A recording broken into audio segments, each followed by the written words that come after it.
What's up, guys? I don't know if you can tell by my voice. It is not good because of this cold or allergies or whatever it is. But this is looking something I was thinking about this morning when I was going on a walk. I was thinking about why I'm Christian and I'm not Buddhist or Muslim or something else. Because I feel like it's a fair question. It's like you're gonna run into people in life who are gonna wonder, why are you wearing a cross? Why are you Christian? What's the reason? Why Jesus? Why not Allah? Why not Buddha?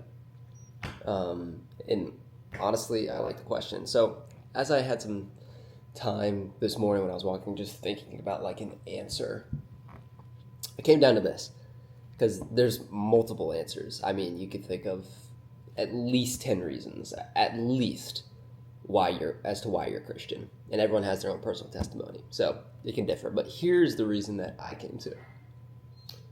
In Christianity, it's the only religion where perfection meets you where you're at. Now, why is that different than other religions? So I took a religious class in my sophomore year, and we learned about some weird witchcraft stuff, but aside from that, we learned about Judaism, Islam, and a little bit of Christianity. But the class was really focused on Islam, if I'm going to be honest. We spent 2 months on Islam. And if there's one thing that I learned while I was in that class, is that you work your way to perfection, and even then, you're not guaranteed that you'll go to heaven. Nothing's guaranteed, but it's a work-based salvation. It's about the good you do. Now, I'm not throwing shade at doing good work whatsoever, because there's plenty of Muslims who do more work than Christians, who are kinder than Christians, who give alms to the poor more than Christians do. All these things. Great things. But when we're talking about salvation, that's where it became a problem for me. So I learned a little bit about Islam and learned that it was a works-based salvation where you have to work your way to perfection. And kind of the same thing with Buddhism. I'm a little bit less educated on Buddhism, but one of the things that I've read and things that I've seen, YouTube videos and stuff, Buddhism is kind of the same thing. You work your way to perfection. But what I love about Christianity is that it's a dying to self. It's realizing you are a sinner. It's realizing that you are no good, and there's nothing you can do to fix the broken hole in your heart. So maybe you're someone who struggles with, insert depression, anxiety. You have a bad family. You've been abused. There's nothing you can do to fix that hole in your heart outside of Jesus. There's no work you could do to make your heart feel fulfilled and give you salvation. That's where Jesus comes in. That's the whole point, is that God sent his only son, the perfect man, down to earth to meet dirty, rotten sinners, to find the one, leave the 99 in a safe place, find the one lost sheep, and save them. Now, what do I mean when I say that perfection meets you where you're at? You can't fill the hole in your heart. It's that you cannot do enough in your life to save you. You can't, because at the end of the day, when you understand that you're a sinner, meaning that you fall short of the glory of God every single day, there's nothing in your power that you can do to fix that problem. That's why someone else has to come in and intercede for you on God's behalf, which is Jesus. Jesus comes in, and he's the salvation for your sins. Now, you guys might be asking, Jordan, where's your credibility? How do you know that I could never do anything to work my way to salvation and fix the brokenness in my life? The Bible tells you to share your testimony, so it all has to do with my testimony in some way. But senior year, high school, probably, sorry, this one was on my foot, probably one of the like toughest years of my life so far, because I was getting very emotionally wrapped, and I was the furthest I think I've ever been from Jesus while also proclaiming his name on my mouth. And in this time of my life, I used several things to fix the hole in my heart, and none of it worked.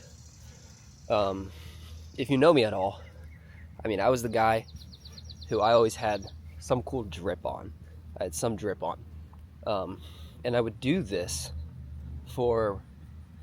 honestly, for two reasons. One, I wanted to be somebody else. So I did anything in my power to look like this other person. It was somebody that I idolized online. Two, was for the approval of man. To be recognized, to be noticed by other people. And if you know anything about that, that's not a good thing. So that's one of the ways that I tried to fill my broken heart.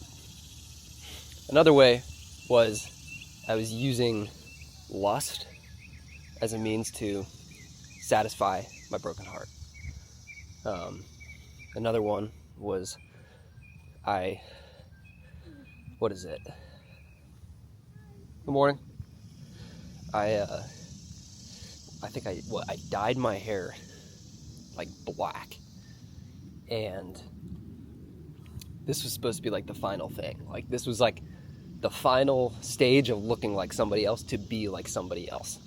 And if you're like, that's kind of weird, that's kind of insane, it's because it is. I was mentally sick. Like, there was something mentally wrong with me from, I want to say, when it was really bad, which was like September of 2023 to like a couple months into 2024. I was mentally sick. Like, if you looked at me, I didn't look right. Like, if you talk to me, you're like comparing me to 2 years ago. Like, this guy doesn't sound right. It doesn't sound like he's full of life. It doesn't sound like, it's bad. And so I would feel like I just had an audience watching it happen. People watching me fall apart at school, people that I used to be friends with, watching this happen. I did all this to fill a hole in my heart, and it didn't work. All while proclaiming God by my mouth. I would use God as a justification for everything that I did. I'd be like, okay, I'm idolizing somebody, I want to look like somebody, well, I'll find a way to incorporate Jesus in it to make me feel a little bit better about myself. Or there was a girl that I was seeking validation from, and I incorporated faith into it to justify it and make myself feel a little bit better. Didn't work. I feel like we know that. And I think there were nights where I would be alone in my bedroom, or maybe someone was in there, but it was like 3 a.m. so no one was awake. And I share a bedroom with my brother. I have for like my whole life, so if he was in there, it was probably like 3 a.m. And I would curse God out. I mean, if you saw the way, if you heard the way that I spoke to God in my private time, I yelled at him. I cursed him out. I said, God, if you love me, if I truly am saved, why am I going through any of this at all? Why are you putting me through this pain? And so all the things that I was responsible for, I blamed God for them. And I was like, why are you putting me through this? But really, it was me putting myself through it. Sorry, I'm trying to find a way to cross over here. Yeah. And so all this to say, that was a whole ramble. All this to say that I tried so many different ways to fill a hole in my heart. You know, clothes, women, idolatry, money. I probably spent thousands of dollars on what I had. And I never felt more dead inside than I did when I was doing all of that. Still feeling broken every single day. I was feeling broken every single day. Nothing was filling my heart up. Nothing.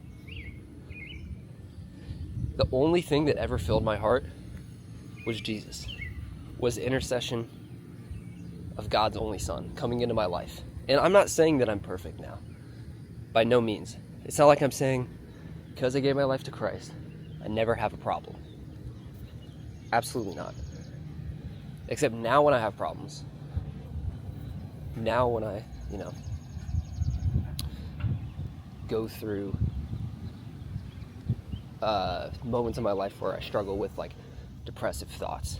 It's that I'm not the label of my sin. I'm labeled as a child of God because that's who Jesus calls me. So that's number one. And two, I know what to do with it now. I know where I can go with it now. I understand that I don't have to. Can you guys hear those cicadas? I understand now that I don't. Oh my gosh, I'm so congested. I understand now that I don't have to bury the sin, the struggles in my life, all in my head, keep it in there, and never tell anybody. Never talk to God about it. I understand that I don't have to do that now. And now that I've, been baptized, publicly professed my faith, given my life to Jesus, now that I've done that, I understand that I know who the author is of my life, who the perfecter is of my faith, which gives me a whole lot more comfort in knowing that He's filled the hole in my heart than any of the works that I could ever do.